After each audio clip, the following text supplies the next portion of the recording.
Hey everyone, I'm back with my old partner David Silver. This is Raghu Markus, and this is Mindrolling. Hi, David.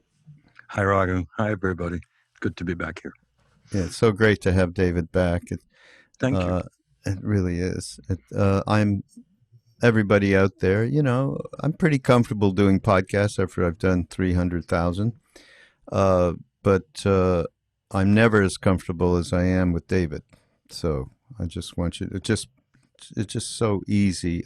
Because we talk just like we might be speaking to each other on a regular basis about anything. So that's why it's lovely.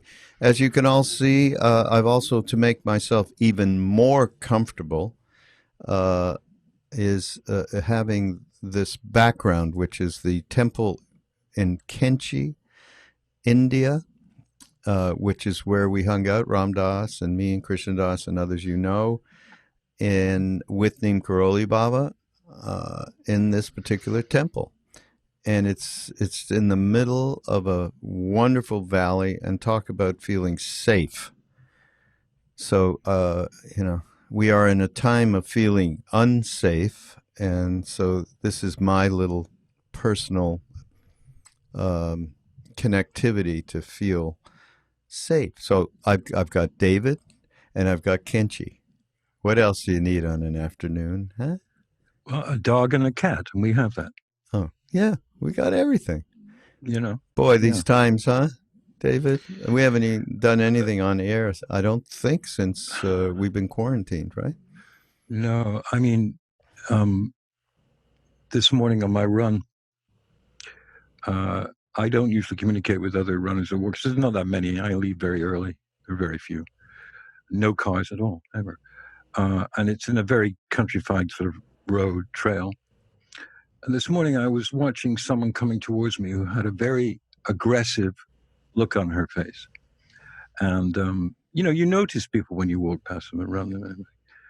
And then when she got within about 10 yards of me, she gave out the most beautiful good morning and smile behind the mask that I could ever recall anybody ever doing. And it made me feel really good. You don't want to communicate too much with runners because it's hard enough to run without talking and stuff. But, it made me feel good. And I realized that there are some ameliorating flashes going on during this extremely, extremely weird time. And you have to latch onto those if you like, because they are happening. People are respecting each other and trying to respect the rules as such in some places. And that's good. And maybe, as Jane Goodall said a couple of days ago, this is a kind of learning process that you can't invent by education or by books or by lecturing or by activism. World War II changed the world, despite 82 million people perishing. Wait. What? How That's the many? that's the number they've come up with recently. Yeah, they don't know exactly, between 75 and 90 million something. Because Perished in World War II, my yeah, God. yeah, worldwide, yes, and of course that includes the civilian populations and the worst ever. But Russia lost 30 million. 22 million military and many others, and so on. Bad humans. But what came out of it, a lot of really good stuff, particularly scientific stuff. What's going to come out of this is a lot of loss and sadness, and then hopefully a change in the way we fit into nature and the way we fit into this wonderful, marvelous, miraculous, beautiful planet.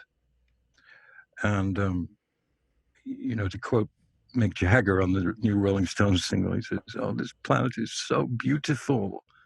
And now we're in a lockdown." And the way he sings the word beautiful is beautiful, expressing the fact that we live in this incredibly friendly, rich, and powerful planet. I mean, we could be, could be Jupiter. We'd just be burned alive immediately, microsecond, I think. So what I'm getting out of it now, after initially being completely freaked by the fact that I live in New York and New York has been very, very heavily hit. I kind of got used to it, and been very thankful that so far, so good for me and my family. Lost a friend or two who died, two now, and know about 5 people who had the COVID-19 virus. And it's pervasive and frightening. And maybe later or at some point, Raga, as we talked yesterday, maybe we could talk about some things we've discovered that help a little bit, if you like. Yeah, Don't want to be no, absolutely. didactic, but I've learned a few things. Yeah, no, absolutely. I don't think I've mentioned to you, and I have mentioned it on the podcast, something I found that relate. The Chinese have a term for this, and I don't mean the political apparatus in China. I mean the deep wisdom that the Chinese represent through many of different arts and sciences and healing. And this kind of chaos, they term it as a dangerous opportunity. I love that, and I've been thinking about it every podcast that I do. Almost I bring it up with whoever I'm talking to because everyone has something to offer about that statement and that reality, right? Because things can go in all sorts of different directions.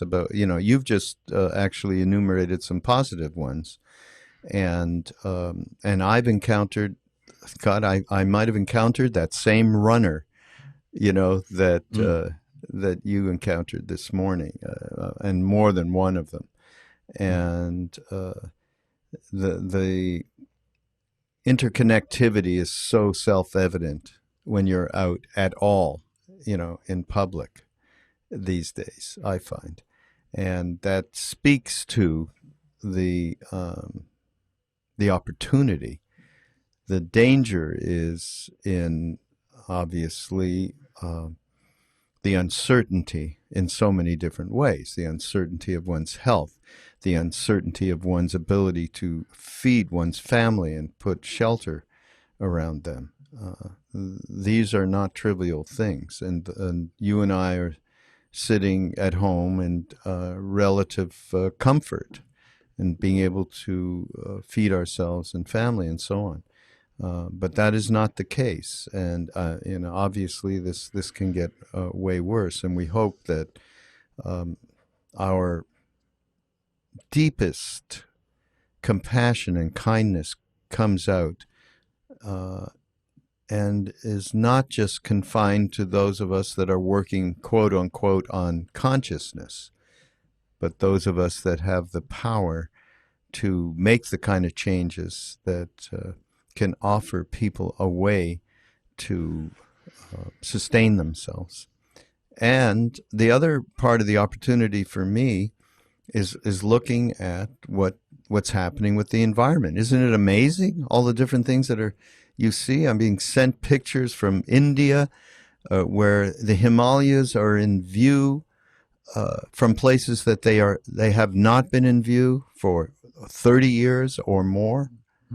Stuff like that. Of course, the Venice canals you can see down through, and I think dolphins and porpoises are in. You can see them. They're coming back. All of this is extraordinary, and so it leads to two different things. One is, just the fact that look what we have done, and what is going on now is certainly, and karma's a tough word, and to bandy that about in a rational way, I don't think is very useful. But we have all contributed to what has gone on with this planet over the last couple of hundred years through industrial revolution and so on, and through our innate penchant for wanting, greed, power, and so on. And we've created the kinds of leaders that we seem to have a lot of these days across the world, that we are being put in our place. But then there's the opportunity to do something, even the smallest item, the consciousness around what we're putting in the garbage and how we're dealing with that and how it happen, what happens down the line, what around water and the cleanliness of it and what we are doing in that respect. So there's a lot of opportunity, and I think it again, I can be sitting here saying a lot of naive bullshit, but the way that we need to come together is to me part of an opportunity to contribute to making changes. Because if we don't, these are the kinds of results that we're going to have. I mean, this one scientist, Dave, that I did a podcast with, said Bruce Damer is his name. He said, this is like a little slap in the face, this COVID. This is not bubonic plague. This is not the influenza of 1918. This is, okay, maybe time for you to get your shit together a little bit, because we certainly can see, a lot more of these kinds of things if we continue to abuse the planet and each other. Right. Absolutely. I saw something on, I don't know where it was, but this morning, it was BBC, about Iceland. And the fact that Iceland, I mean, it's a small country, given, but they were completely prepared because it's true governance there. It's not some kind of political parlor game, dangerous parlor game. There they have people who care because they know a lot of the people that they're dealing with. And their testing was immediate and perfect. In other words, they immediately knew within finding out in February or early March, whenever, who had it, who didn't have it, where the tracing was, everything that we still don't have here.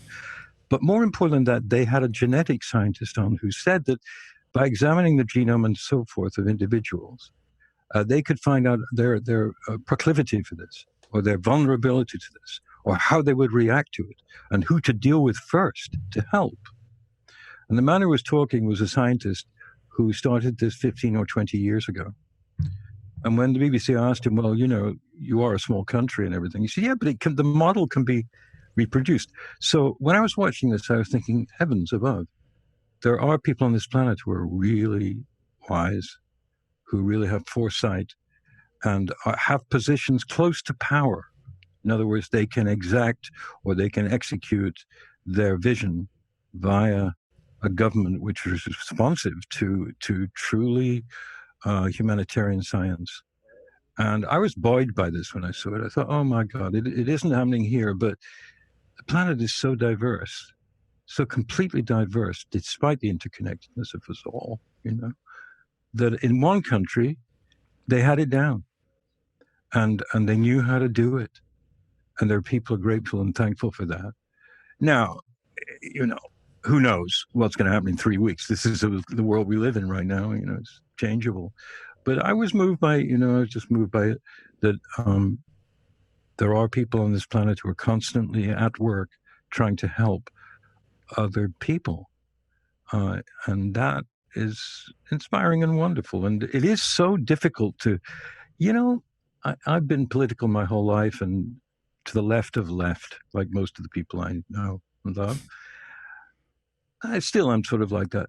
But I understand that I have to grow on that too. I just have to sort of become beyond that and see what are the solutions to help people to have people at least the chance to have less suffering.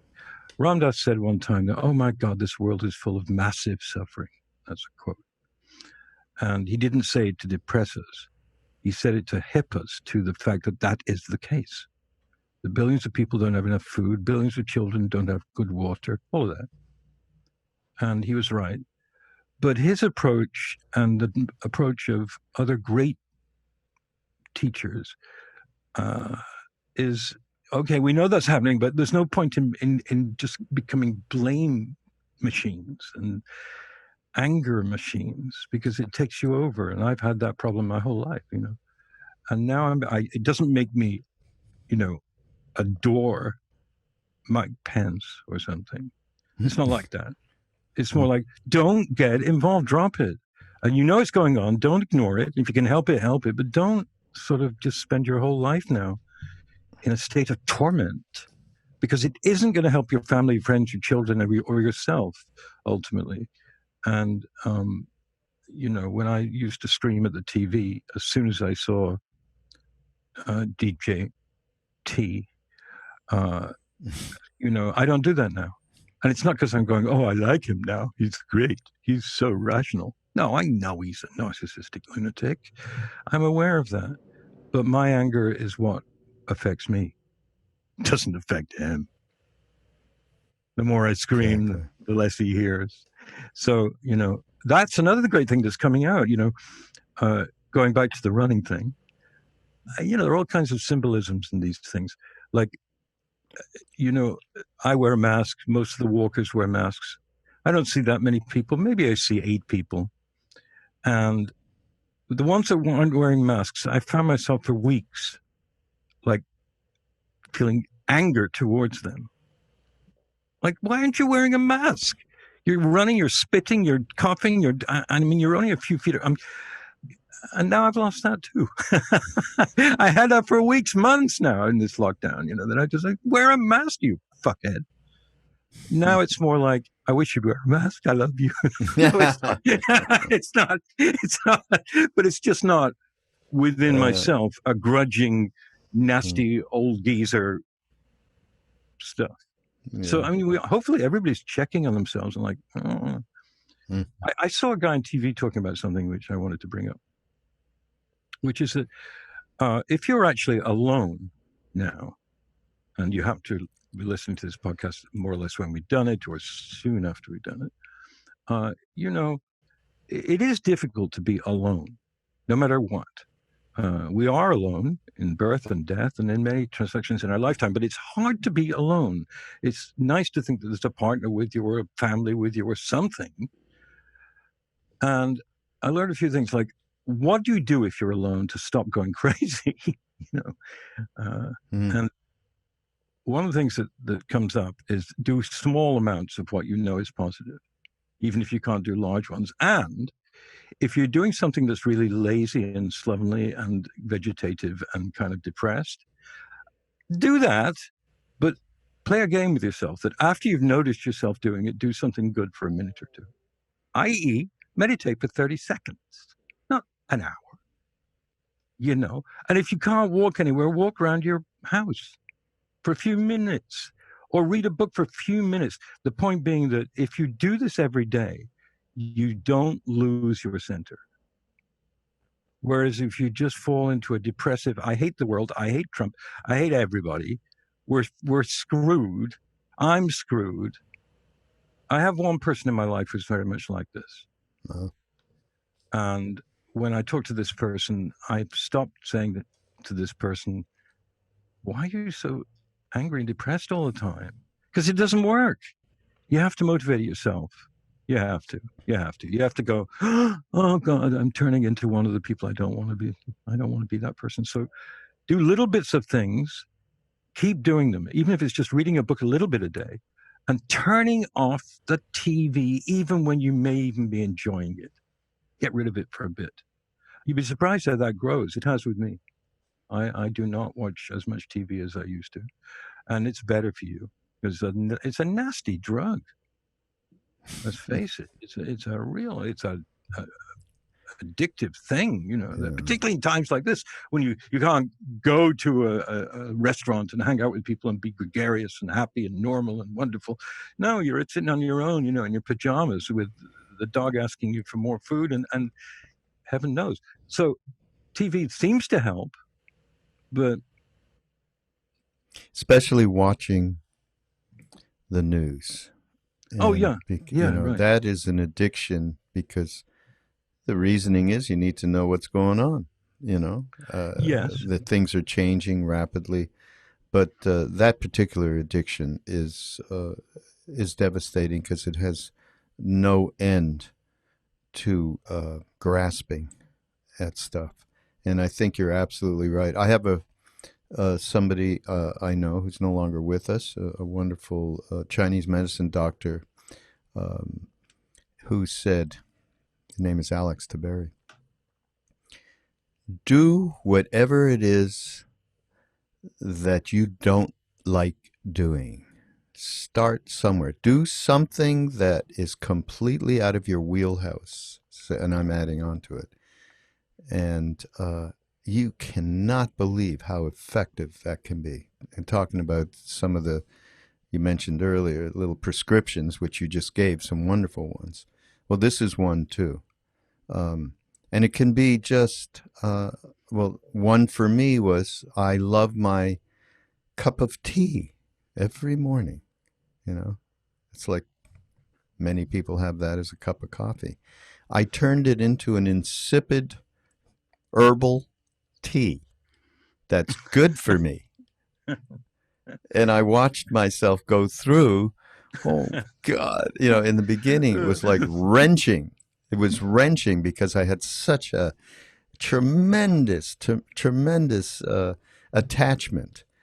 And then I saw it after a while. It didn't seem to matter quite as much. And then it didn't matter at all.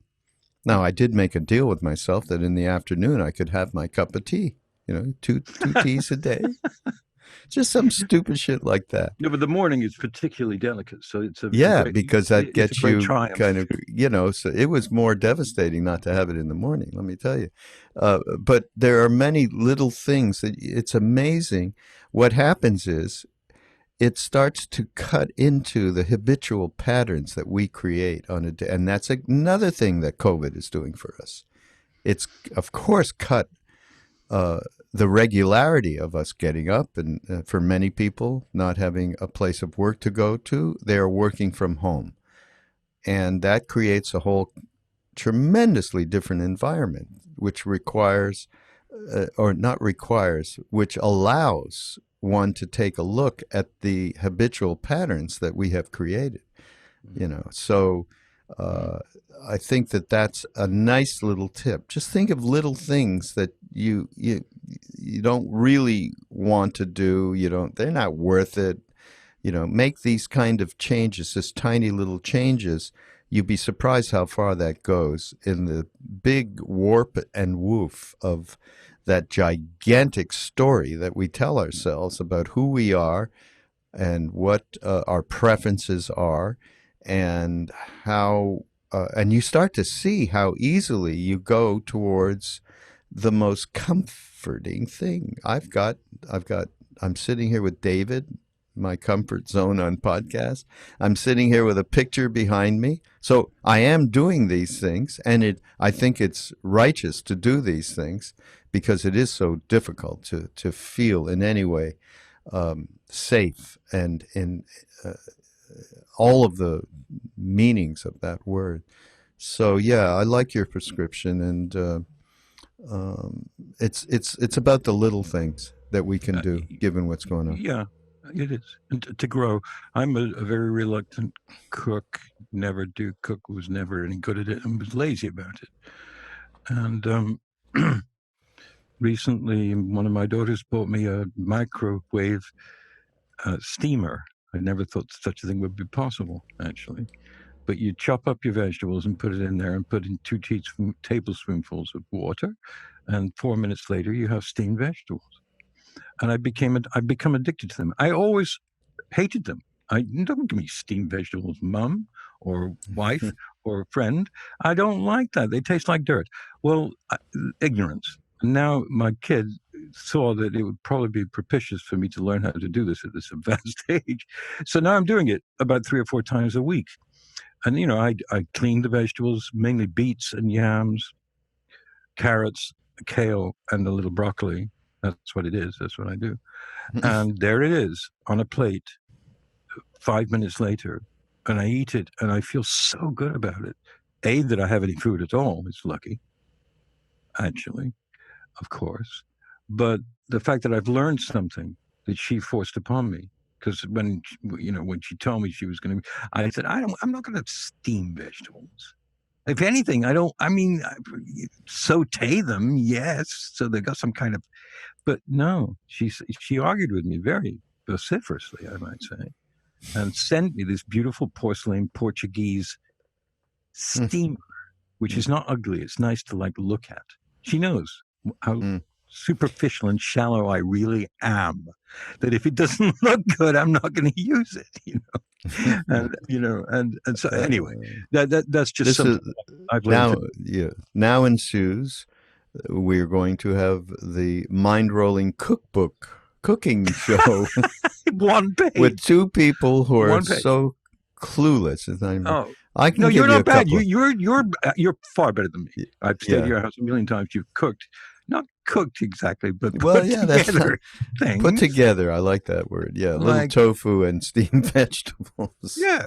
Well, but anyway, so when we decided to do this podcast, I'm going to reveal that Raghu had this sort of obsessive desire to do one about Aeneas Nin, and this goes back years. So we decided to do it, but then both of us sort of got into it a bit more, and this morning had a chat that maybe that wouldn't be the central issue here, but I did take the trouble to buy. Do we want to say why? We both said, well, when we found out that she was estranged from her father, from the time she was a child, and then encountered him when she was in her 30s, and then had an affair with him. Okay, that was sort of, oh. Well, it makes me cringe a lot. Really creepy. Although I have to say that in the pharaonic tradition, as you know, the who, the pharaonic, the pharaohs. Pharaoh, yeah. If his wife died, he would then go to her sister. If there was no sister, he would go to the daughter. And this is news to me. This was the Egyptian, maybe the slightly more decadent pharaohs. I don't know. Yeah. But it's pretty much known that happened. Makes me, as a man with two daughters, it makes me shudder in horror. But they did it then, and look what happened to them. What? They put Nothing. him up they disappeared from the face of the earth. Pharaohs. Anyhow, you did find something redeeming. Yeah. I found, I just went through this thing, and on the phone now you can do it on Kindle and then you get highlights. And I found some highlights of things she said that were really kind of inspiring to me. Like, here's one. This is a good one. The personal life deeply lived always expands into truths beyond itself. I like that. In other words, if you go deep, either in meditation or in creation or just thought or just response, the deeper you go into it, you expand beyond yourself, she says. And then she said, I love the world so much, it moves me deeply, even the ordinary world. The daily world, even the bar table, the tinkling of ice in the glasses, the waiter, the dog tied in the coat room. That's like a Ramdas, I love the rug on the wall thing. There's a lot of wisdom there, because I think, I'm not actually speaking to you, Raghu, because you know this, but for everybody, even in the deepest Buddhist, most esoteric stuff, there's a certain thing that comes up all the time, which is that everything is made of God. Everything is made of the Buddha. Everything, even feces and murder and bad TV streaming. And so what she's saying there is that, and I believe her, because despite that thing we just talked about, which is obviously a little beyond, she was a woman who was hypersensitive to everything, and I think Annie Lamott has been like that too, and other people that we come across in our lives. She just appreciated everything because she felt the fire of awareness, frequently, mainly from her diaries. When she was young, from 11 onwards, she was full of life and did not take it for granted, did not think, I'm bored, or I don't like this husband, or I don't like this woman I'm living with.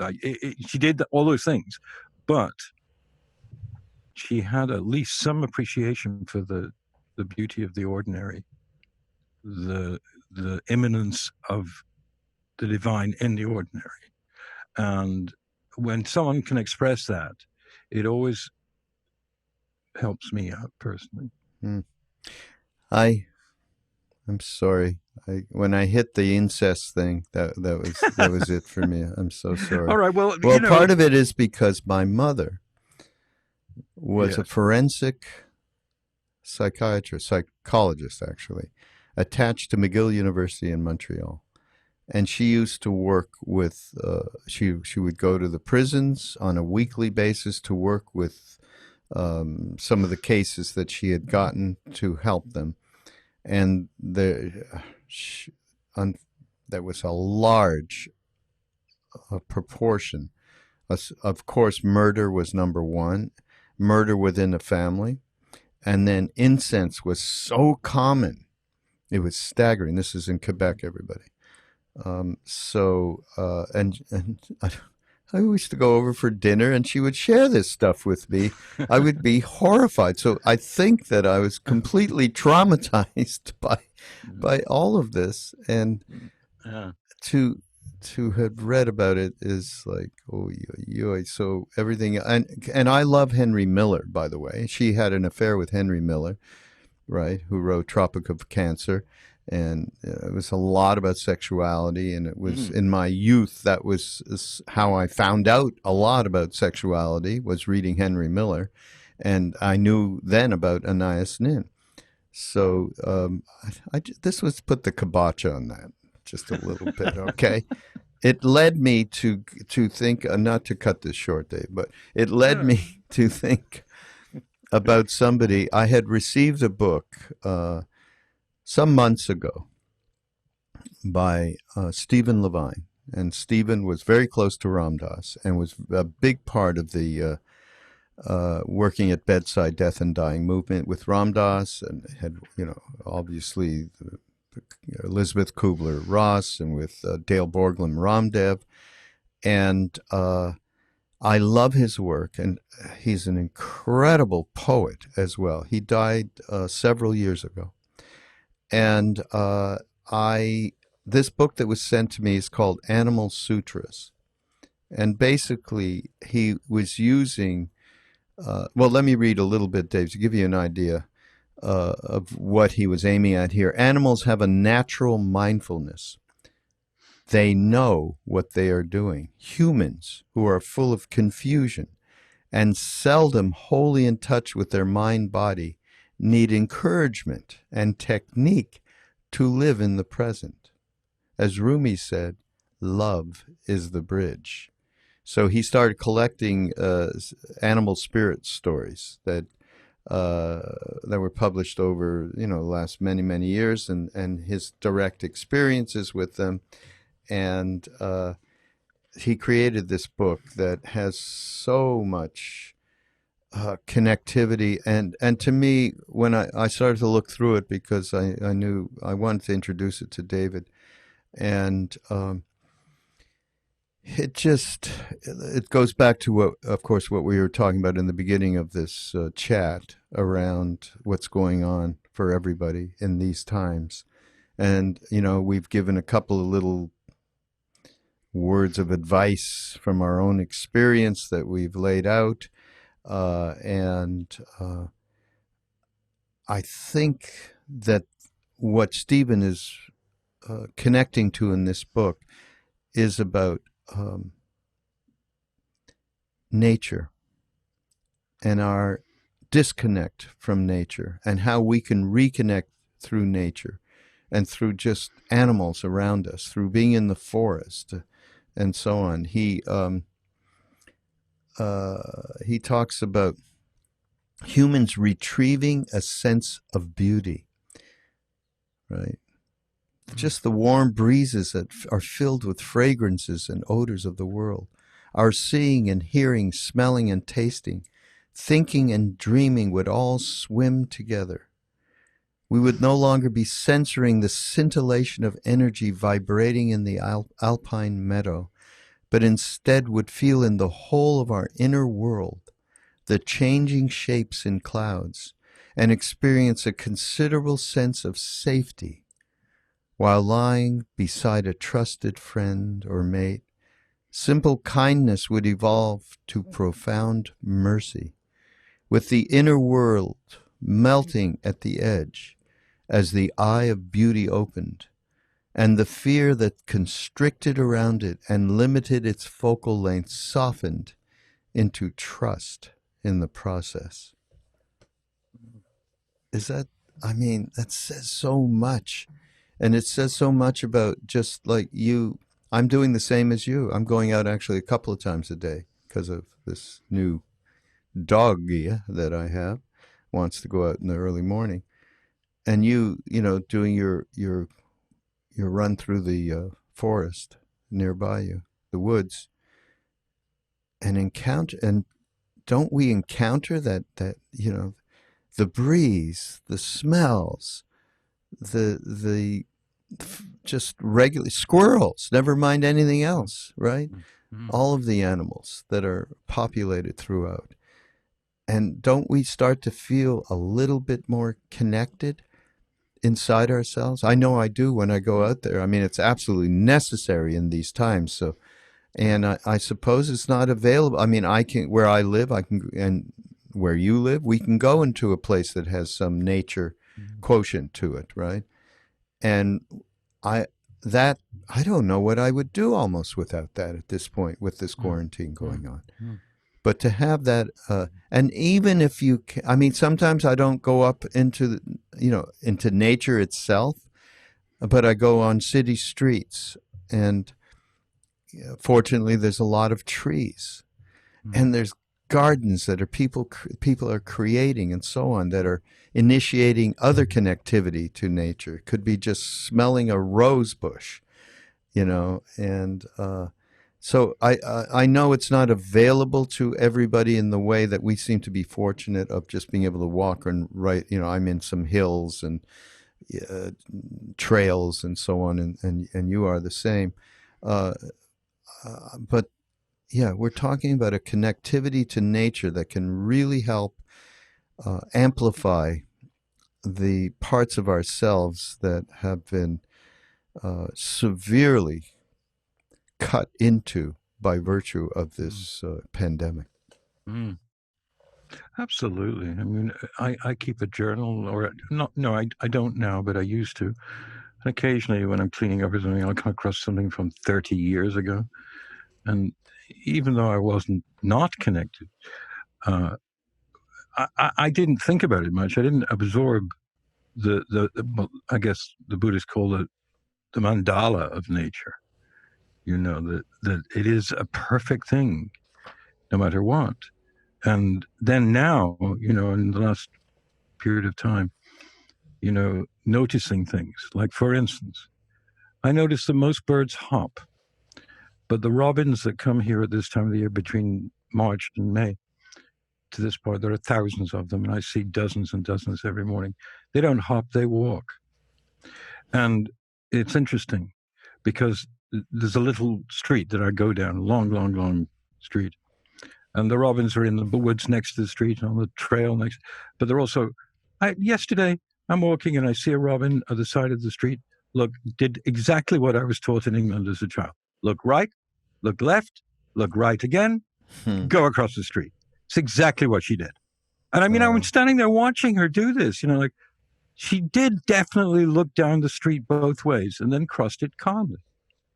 And, in all the years that I've been doing this here, I very rarely see any animal that's been run over. Now, it's not a busy street, but animals are become very fitting into where they are and what's going on. And we can learn so much from that. I have to tell you a squirrel story. I have to. Okay. I love squirrel stories. Okay, I do too. And I have a real story. It's going in my book, in fact, because it moved me.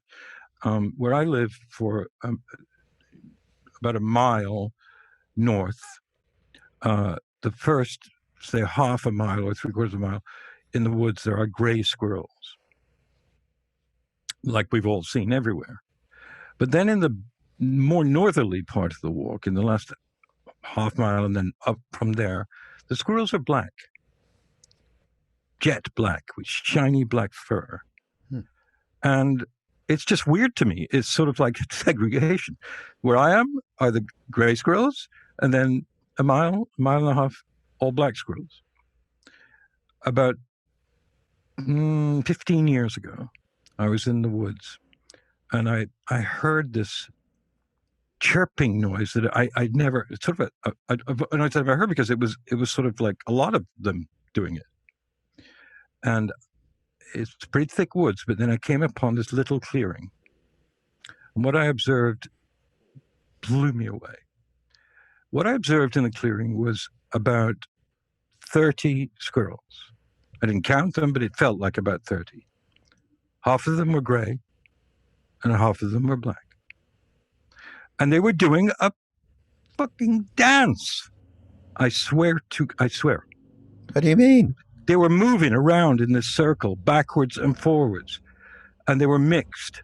There'd be a black one and then two gray ones and a black one, but they sort of stuck together. So there was sort of like a half circle of black squirrels and a half circle of gray squirrels. And they were like running little runs backwards and forwards. That's all they were doing. They weren't looking for nuts. They weren't stealing nuts. They weren't avoiding it. They were just together. And I've never seen it since. Not once. Not once. I saw it once. But every time I see a black squirrel now, I think, this is such a good society you have. You know, you have cultures and you stay in your own culture to the extent you want to. And then when you want to mix with the other cultures, you go to the hop, the dance. And you dance with the other squirrels. And I'm telling you, Raghu, when I saw this, it was such an epiphany to me, to go back to Animal Sutra, animal spirit animals, if you like, that, yes, as Stephen said, as you read, you know, if you really watch their stillness, you know, it's like number 40 of the I Ching. Says, "Be still.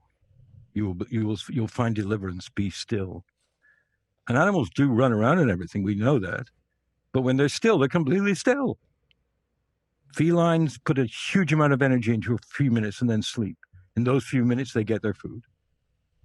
But when they're still, they're totally still. They don't want anything. They don't want to eat. They don't want to have sex. They just are still. Their eyes are open. They're just still. You know, I don't know. I mean, I don't know what that means, but I sort of do know what it means. Well, here it is right here. I mean, actually, your experience, you know, Stephen talks about it in this book, because he talks about going beneath the threadbare preconceptions of what we ordinarily see, okay, into what is to be seen. You know, ordinarily, all that we see is what we. So you just walk around and you see. We're making a big deal here about squirrels, but there sure is a lot of them. They're just squirrels. They're running up and down trees and this and that and the other, and you know, you don't really see anything, right? Ordinarily, all that we see is what we have previously seen. So you have a created habitual pattern of seeing. We rarely see the flower, he says. We only see a flower. It's not the world that becomes old, but the cipher between the eye and the mind, between what we think we see and what we're actually seeing, to observe directly, to look with the eye of beauty. I love that. Is to live from the heart. See, this is all opportunity for us. This, again, I go back to what's this slowing down process of quarantine, of being too ensconced in fear and uncertainty, so that we are looking for, you know, so many different ways to encounter ourselves beneath the surface. And this is what this is talking about. The eye of beauty. We see from the absolute present rather than the drowsy past. Practicing mindfulness and loving kindness towards all sentient beings. including even so unlikely a candidate as oneself. Right. Right? Mercy breaks all the rules. The eye of beauty sees from the open heart, it sees from love. It is a love not unlike the beauty revealed to the fresh eye of one newly in love. When we are freshly in love, nothing has changed but our point of view. I mean, that is the strongest imagery of what we're talking about here. The ordinary is new. The world at such moments is indescribably beautiful. I mean, I have had this experience like walking around again on my daily walks where I am seeing so much more than I have previously. It's a matter of there seems to be much more attention being paid into these tremendously small common things, you know. Now, your experience of walking into a clearing with 30 squirrels, you know, half being one tribe and half being another, that's you. You have these things that happen to you. I have never, okay, that's you. And by the way, everybody, that's going to be part of the book that David is working on and getting closer and closer to, I'm going to say. You know, it's the slowest, horrible process. Oh, but, yeah, well. but let me just say, I've only seen that once. Yeah. I kind of looked for it again. I'd hear chirp, you know, squirrel noise, and I'd go investigate. But no, it was just, you know, two gray squirrels looking for nuts. And, you know, so I haven't, but yeah, I think probably Stephen Levine would agree maybe that the more you look into something and detail it, the more beautiful it becomes and the more sort of entrancing it becomes. And that's the best part of the Maya of an incarnation, isn't it? I mean, to find joy seems to be what we're supposed to be here for. Now we encounter all kinds of suffering. That's part of it too. But you know, to find joy, and I know that you know, you can get so into the cityfied life and everything, and you know, I'm used to Manhattan. You walk down the street, and you know, there's the new stores, and then there's a Maserati showroom, for God's sake. You know, and you look in, and oh my God, look at those cars! That one, a bright red one. How much is that one? 300 grand? Oh, no problem. You know, it's just nonsense, really, because it's just the religion of consumerism, and that's why George Bush Jr. said after 9/11, "Now go shop." Remember that? The dude shopping.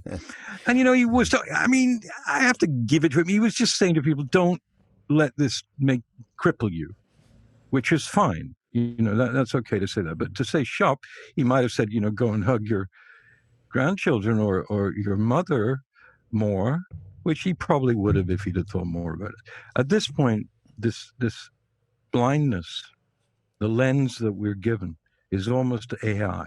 It's almost AI because we're looking at what we're propagandized to be interested in. And the book that you got there, Animals. What is a spirit animal? What was that about, particularly in the Native American tradition? Yeah, It was learning from the animal's movements and behavior. Yeah, right? absolutely. It was watching the animal and seeing how incredibly, talk about Tai Chi, talk about Zen.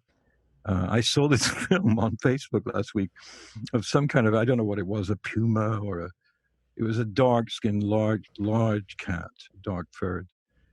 And he contemplated a rock. He was on one side of a river, and the rock was way into the river. Beyond, you know, you're not going to jump that. And this cat was just looking at the rock, totally still, not a movement, not a breath.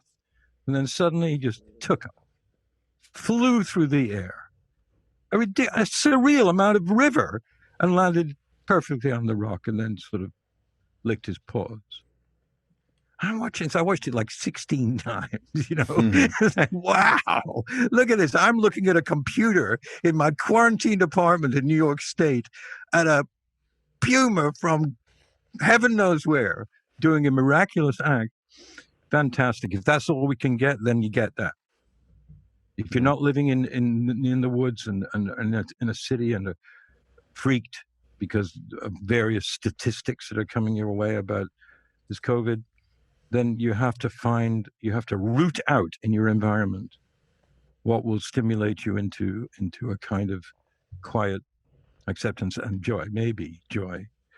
But again, that's all right. But then you also have to think about the people who are suffering terribly and see what you can do about that. If there's anything you can do about it, like I was just on simple things.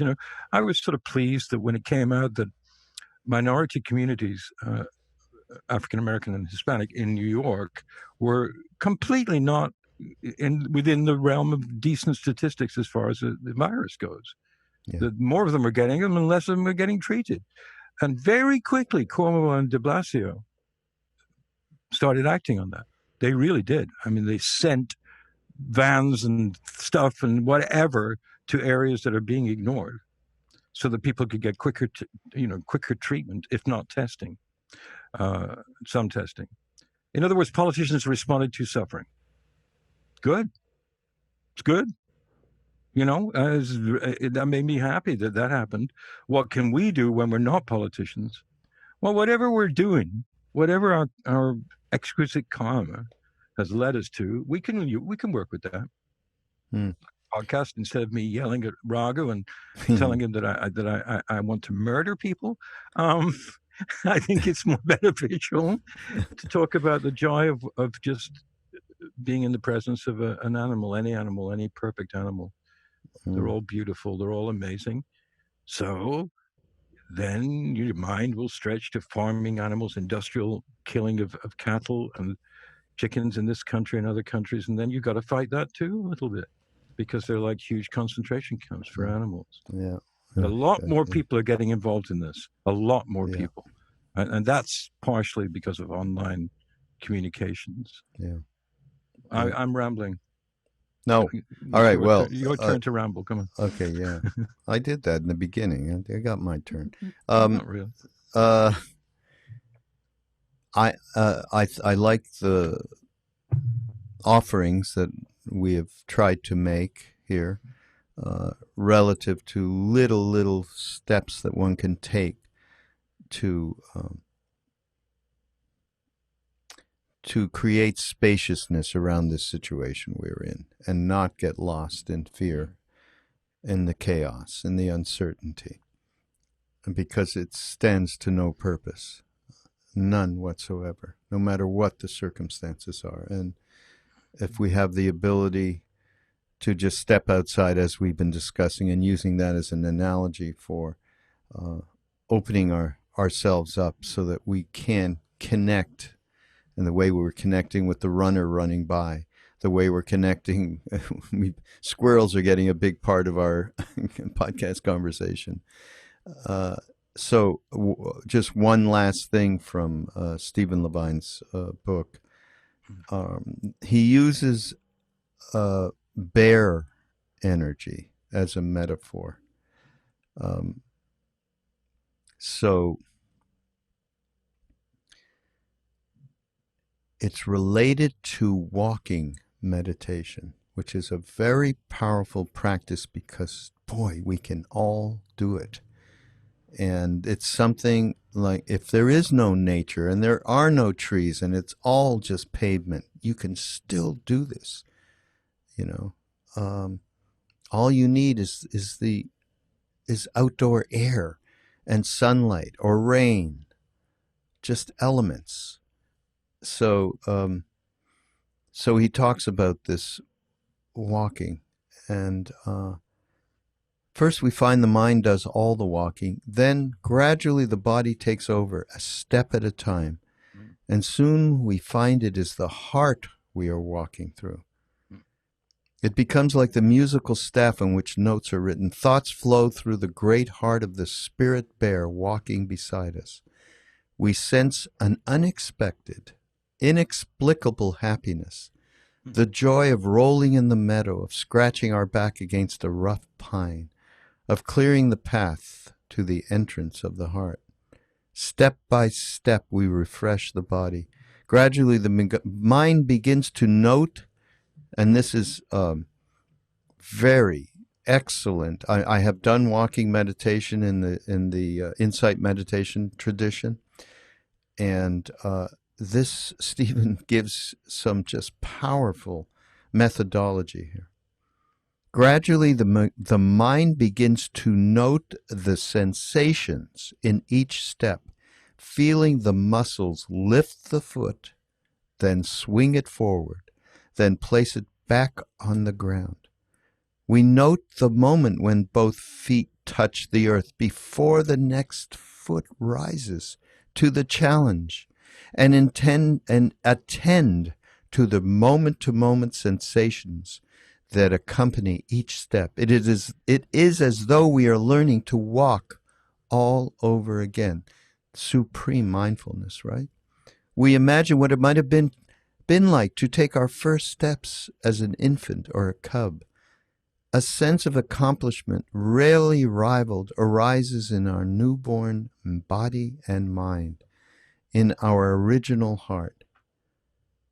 We walk through the field of sensation, noting how our awareness becomes more precise, watching the beginning, middle, and end of each step. Perhaps in the same manner we notice the beginning, middle, and end of each thought before it blends into the next. And as our focus sharpens, we may for an instant see the spaciousness of awareness which buoys equally our joy and sorrow. It takes a while to get out of our own way and become quiet as a bear, silently surveying its surroundings. Slowly what was invisible becomes visible, an ant purposefully scouting for the tribe, a bee testing pollen, a cloud that reminds us of something. Gradually what was unheard attracts the inner ear. Bird songs vary. The wind sings differently from tree to tree. We settle through levels and levels and levels of quiet. We breathe in warmth and mercy, slowly, patiently through these great bare nostrils, breathing out the holding, the forgetfulness, the mercilessness which shadows us. Is that great? Yes. I am so glad I picked up this book. Absolutely. For me, for you, and everybody who's listening. Yeah. It's called Animal Sutras. It's Stephen Levine, who was very, very close to Ram Dass over many years. I knew him as well, and he was a very loving, loving being. You know, speaking of Ram Dass, you know, those details that Stephen talks about, and, you know, it's so amazing to me that the three words "be here now," you know, which are just 1/1,000,000th of what Ram Dass manifested. But the book, you know, that simple little thing, if it's really contemplated, can open the door to what he's talking about.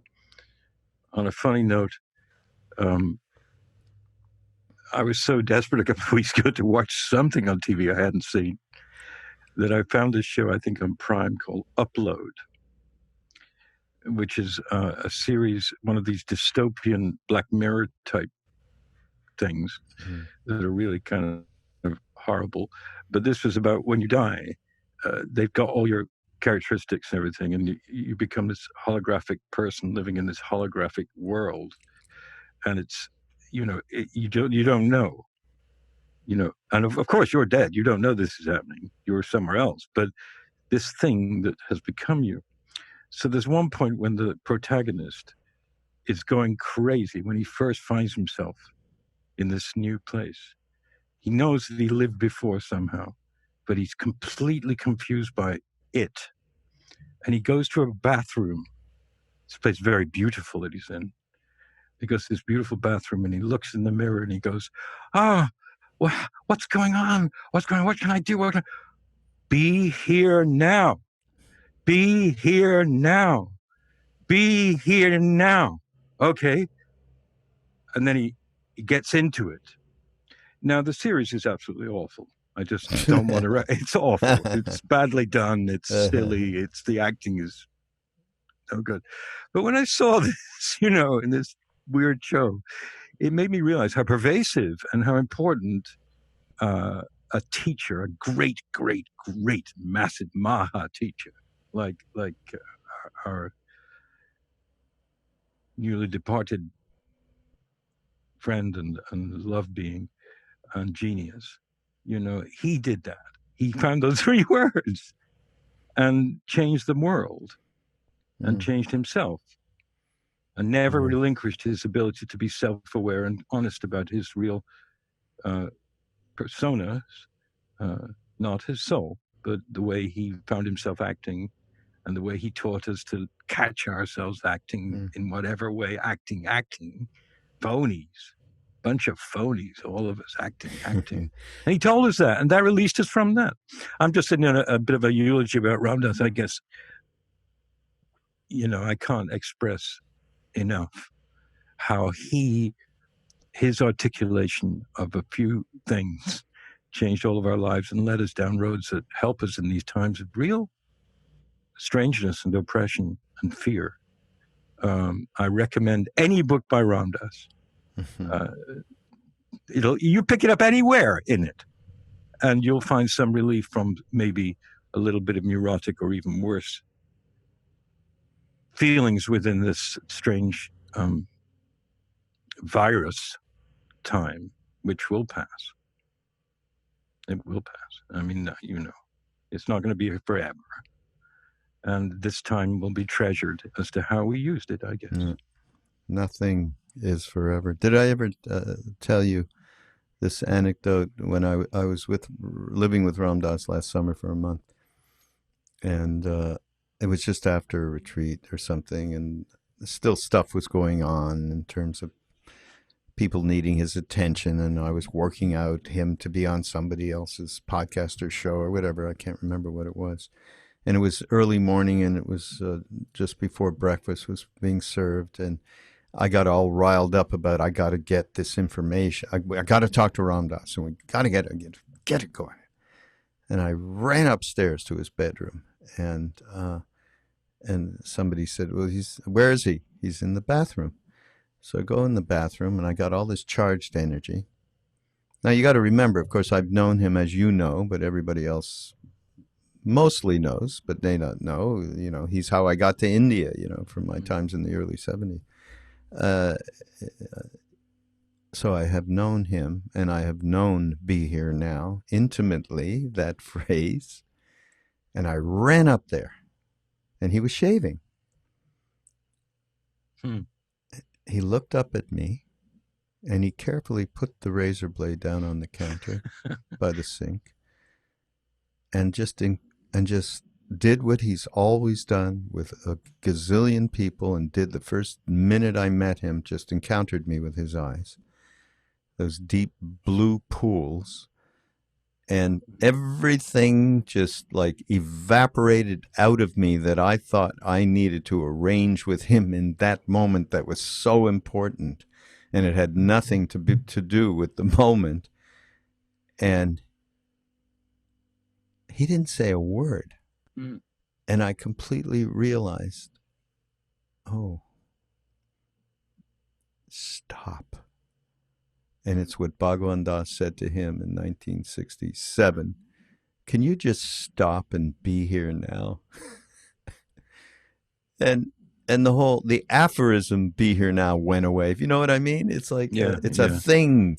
And the reality of "be here now," of just letting go in the moment. And how important is that for all of us now? And I think we've been using different connectivities to, whether it be out in nature, and whether it be a walking meditation, whether it be, changing up stuff as you did. Now you're not only, we've really changed. You're a cook, and also an expert on bird watching. I mean, look at these things that you've never been, and I've never been. And look, we all have that opportunity. So thank you. That's all. And also, the amount of gratitude quotient that we think we have has been put in stark contrast by what we've come to have because of the people who are tackling the suffering that's going on right now. And I do go out there at 7:00 most nights and clap and cheer and sing and make a fool of myself with all the other people around here, to thank those people and to know that they are tackling these problems at a very, very, very stark level of treating them in the hospital and helping them. And that delivering food, being in a food store. Exactly. I mean, it goes. The list goes on, and really sending out gratitude to everybody. So we're seeing seva, we're seeing incredible altruistic and felt helpfulness, and that should buoy us through. It really should, shouldn't it? Yeah, absolutely. The last question I have here as we leave: what are we supposed to do about our getting a haircut? I mean, look at you and look at me. This is what are we going to do? I'm done with it. I decided I'm going to go back to 1968. Yeah, I still got the stuff growing out of my head, and I can't get to my person. We should forget that. No, but I guess we should be grateful on that one too, that we have this issue, right?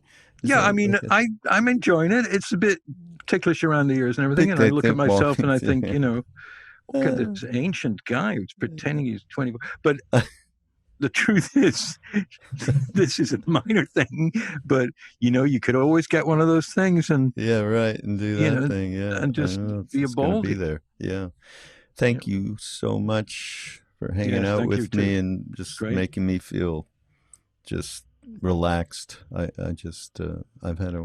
have a wonderful time, and of course you've been threatening. I'm going to say this publicly to do a podcast. You have so many great ideas of. Yes, I do.